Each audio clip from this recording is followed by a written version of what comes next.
ओए, पिछले एपिसोड में आपने देखा कि सेंटोसा वाले बॉस समुराई का माल उठा ले जाते हैं क्योंकि उन्हें पता चल गया होता है कि बॉस समुराई अधमरी हालत में है।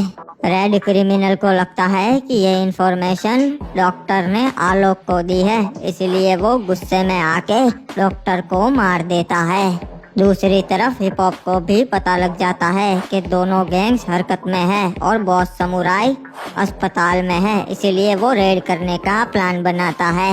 अब आगे ओए।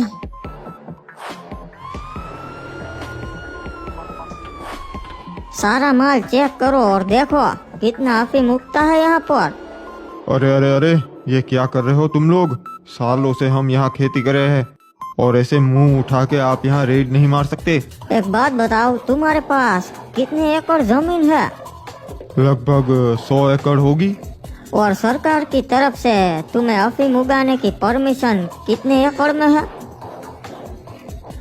30 एकड़ में परमिशन है और तुम पूरे 100 एकड़ में अफीम उगा रहे हो और सवाल उल्टा हमसे कर रहे हो। तुम्हें पता भी है ये सब बॉस समुराई साहब के लिए है। उन लोगों को पता चलेगा ना तो बहुत पछताओगे। अच्छा, लेके चलो इसे, सारा माल सीज कर दो, कुछ भी नहीं बचना चाहिए। और हाँ, हमारे ऑफिसर यहाँ पे ड्यूटी पे लगाओ, जैसे ही बाकी की फसल उगे उसको भी सीज कर देना, एक दाना भी नहीं बचना चाहिए। बॉस समुराई गैंग की तो ऐसी तैसी हो रखी है और वो छोटा बॉस समुराई रेड क्रिमिनल लगा हुआ है हाथ पैर मारने। एक तरफ से वो नारकोटिक्स वाले उनके खेतों में रेड मार रहे हैं, दूसरी तरफ से तुम उनका माल उठा रहे हो और रेड क्रिमिनल से कुछ संभल नहीं रहा है। पर्पल शेड को भी उन पर जरा सा भी भरोसा नहीं है। रेड क्रिमिनल को तो पता भी नहीं है कि पर्पल शेड उसका क्या हाल करेगा अगर माल नहीं डिलीवर हुआ। मैंने भी काफी कहानियाँ सुनी है उन परगोटरी वालों की। एक नंबर के दरिंदे हैं। पता है, इसलिए खर्चा करके रास्ते से बाबू टाइगर को हटा दिया। और पता था मेरे को अगर बाबू टाइगर चला गया तो माल इकट्ठा करने में बॉस समुराई को तो लाले पड़ जाएंगे। और किस्मत भी देखो, बॉस समुराई साहब खुद लुढ़क गए। मतलब तुम्हारी तो लॉटरी लग गई। इसका क्या मतलब? मतलब मैं तुम्हारी पर्पल शेड से मीटिंग फिक्स करवा रहा हूँ। अगर तुम उसे मना सको ये डील के लिए तो मना लो। और आप ऐसा काहे को करोगे? मेरा भी तो सिर दर्द है। अगर बॉस समुराई ने टाइम पे माल डिलीवर नहीं किया तो पर्पल शेड मेरा गला पकड़ेगा कि ये कैसी पार्टी से डील फिक्स करवाई है। बड़ा खेल खेलना चाहते थे ना तुम, अब खेलो बड़ा खेल। बात करो पर्पल शेड से, मनाओ उसे। ठीक है एसपी साहब, फिर तो डन है।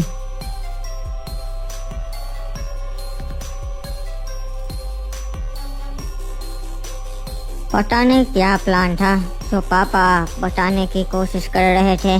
पटाखे भी तो गिर सकते थे। कुछ बोल रहे हो क्या? नहीं, कुछ नहीं। पहले किसानों के पास से बहुत सारी सप्लाई आती थी, अब पता नहीं क्या करेंगे। बहुत टेंशन हो रहा है और उस नारकोटिक्स वाले हिप हॉप का भी कुछ करना पड़ेगा। फिर आपका वो एसपी क्या कर रहा है?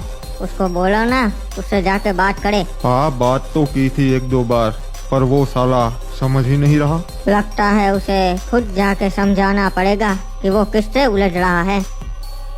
और भैया जी नमस्कार। हाँ बेटा, क्या हुआ रे?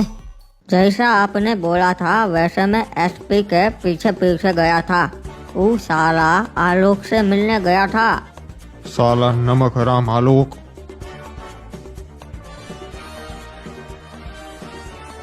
मैंने कहा था ना तुमको संतुलन मत बिगाड़ना, और तुमने आते ही एक बिछा हुए किसान को पकड़ के अंदर डाल दिया। अफीम का किसान चोर। अरे कोई भी हो, हमारे पूरे डिपार्टमेंट का ना टर्नओवर इन्हीं किसानों से आता है और तुम इन्हें ही परेशान कर रहे हो। और बिना वारंट के ना तुम किसी के भी खेत पर जाके वहाँ रेड नहीं कर सकते, ये तुम्हें भी पता है। उसके लिए ना परमिशन लगती है डिपार्टमेंट की, और ये डिपार्टमेंट मेरे अंडर है। सर, हम तो बस वहाँ इंस्पेक्शन के लिए गए थे और वहाँ जाकर पता लगा कि सब इलीगल है, इसीलिए अरेस्ट करना पड़ा। ठीक है, फिर उस किसान को रिहा कर दो। सुनो ऑफिसर, उस किसान को छोड़ दो। हाँ ठीक है साहब, जैसा आप कहे। और वो जो माल सीज किया है उसे भी। सर, इट्स नॉट पॉसिबल, क्योंकि रिकॉर्ड बुक में एंट्री हो चुकी है। फिर वो फाड़ के फेंक दो।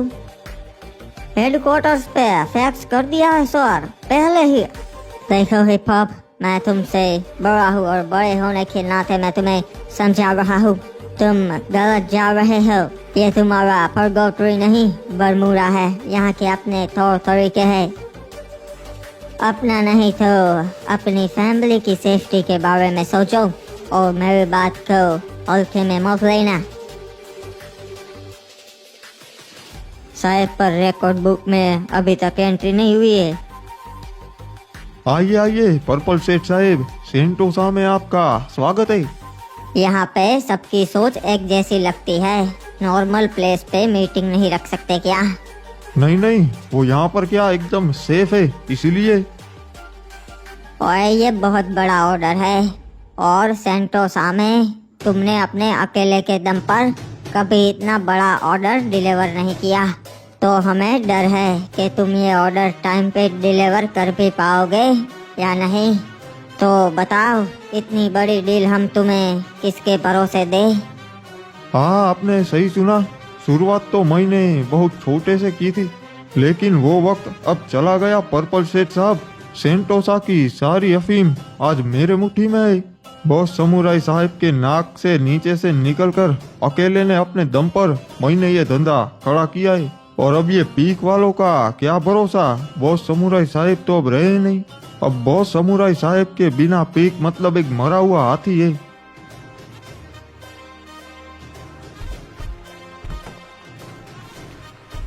ओए, बॉस समुराई साहब कोमा में है, मरे नहीं है। ये तो पीक वाले हैं। नीचे करो अपनी अपनी गन। हम यहाँ शांति से बात करने आए हैं, हमें कोई खून खराबा नहीं चाहिए। अरे नीचे करो। और जोनी भाई, कैसे है सब खैरियत? छोटू अब बड़ा हो चुका है। बहुत छोटा था, मैं इसे गोद में लेकर घूमता था। एक बार तो इसने मेरे गोद में सूसू कर दिया। वो तो अभी भी कर सकता हूँ। तुम भी बहुत छोटे थे जब भाई साहब ने तुम्हें सड़क से उठाया और घर ले आए। बड़ा बनने की बहुत जल्दी है। हाँ लोग, आप जैसा समझ रहे हैं वैसा नहीं है। मैं यहाँ अपने आप से नहीं आया हूँ, बुलाया था मेरे को एसपी ने। मुझे पता ही था, एसपी सारा कुत्ता है एक नंबर का। ओए, ये लड़ाई झगड़ा किसी और दिन कर लेना, मेरे सामने सिर्फ काम की बात। रेड क्रिमिनल, तुम्हारे पापा को मैंने एडवांस दिया था एक काम के लिए। अभी हम सबको पता है वो कोमा में है और वो पुलिस वाला तुम्हारे सारे खेतों में रेड मार रहा है। मुझे अब नहीं लगता है कि तुम टाइम पे ये डिलीवरी कर पाओगे। हाँ तो क्या चाहते हैं आप? ओए, एक साथ मिलके काम करो। हाँ, मेरी जूती भी इनके साथ काम नहीं करेंगी। क्या बात कर रहे हैं पर्पल सेठ साहब? अगर आज भाई साहब होते तो इस बात के लिए कभी भी राजी नहीं होते। ठीक है, नहीं तो फिर नहीं, पर सबको पता है कि तुम दोनों की अकेले की पार्टी इस काम को कभी नहीं कर सकती। देखिए, आपकी और पापा की बात हुई थी, जबान दी थी ना आपने, अब मुंह उठाकर इस बात से पीछे नहीं हट सकते हो। नहीं, काम करने का कोई तरीका होता है या नहीं? अच्छा, ओए तुम मेरे साथ आओ, 1 मिनट अकेले में बात करनी है। हाँ ठीक है, सड़िए। हाँ बेटा, तो तुम क्या बोल रहे थे? हाँ यही कि आपके और पापा के बीच में डील तय हुई थी। ओए वो नहीं, उससे पहले। क्या? हाँ, कि काम करने का तरीका होता है। लो, ये तरीका सही लगा। देखो बेटा, तुम प्लीज हमें मत बताओ कि हम क्या कर सकते हैं और क्या नहीं। हम कुछ भी कर सकते हैं, समझे? तुम्हारे पापा को मैंने जुबान दी थी और साथ में बहुत सारा पैसा भी दिया था। तुम्हारी हालत देख के मैं तुम्हें जाने दे रहा था। और अब जब तुम इतना उछल रहे हो तो चलो, तुम हमें इस महीने के एंड तक पूरा का पूरा डिलीवरी करेगा, ठीक है ना?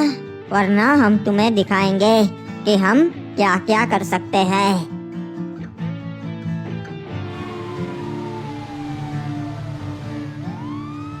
साहेब एक बात बोलूं? हाँ बोलो। बॉस समुराई और एसपी साहब को तो हम पहले ही नाराज कर चुके। अब सेंटोसा में रेड मारकर हम आलोक को भी नाराज कर देंगे। उस बॉस समुराई ने अकेले ने कोई पाप किया है क्या? आलोक को क्यों छोड़े हम? ये एक साथ चारों तरफ आग लगाना सही रहेगा साहब? कुछ गलत कर रहे हैं क्या? ड्यूटी है ना हमारी, तो किसी को नाराज करने के डर से हम अपना काम करना बंद कर दे क्या? करना है तो बंद कर देते हैं, घर बैठ जाते हैं। नहीं साहब, मैं तो बस एक बात कर रहा था और कुछ नहीं। अरे ये क्या, पुलिस वाले यहाँ पर कैसे आ गए? चलो सारा माल जब्त कर लो, कुछ भी नहीं छोड़ना। देखो सर, आप ये बहुत गलत कर रहे हैं। बिना वारंट के आपने ऐसे कैसे छापा मार दिया? आपको अंदाजा भी नहीं आप किसके खेत में खड़े हो। चल बोता, किसके खेत में? होता यहाँ हर कोई अपना माई बाप लेकर घूम रहा है। नाटक बंद कर, समझा? वरना अभी अरेस्ट करके अंदर डाल दूंगा। अबे बता तो सही, क्या करना चाहता है तू? बहुत हुआ, मैं अपने दोस्त का बदला लेने के लिए ये सब कर रहा हूँ, पर वो ओरियन मिल ही नहीं रहा। और हम कोशिश तो कर रहे हैं, मिल जाएगा बे। नहीं, मुझे नहीं लगता कि अब वो बाहर आएगा। लगता है कि वो छुप गया है, तो अब हम सेंटोसा जाके ही उसे खत्म कर देंगे। अबे पागल हो गया है कहाँ? सेंटोसा जाएगा? और वो भी ऐसे खुलेआम? पुल पे देख रहा है उसके कितने आदमी लोग खड़े हैं। हाँ, पकड़ के हमको पीटेंगे। हाँ ये तो सही कहा, पुल से नहीं जाना चाहिए। अरे तो तू क्या सोच रहा है? कैसे जाएंगे सेंटोसा? पानी के नीचे से हमें कोई भी नहीं देख पाएगा और हम सेंटोसा पहुंच जाएंगे। देख मैं बता रहा हूँ, वहाँ जाना सेफ नहीं है। देख तुझे आना है तो आ, मैं तो जाऊंगा। अबे यार, भैया जी ने बोला है इसके साथ ही रहने का, तो अब मुझे भी जाना होगा।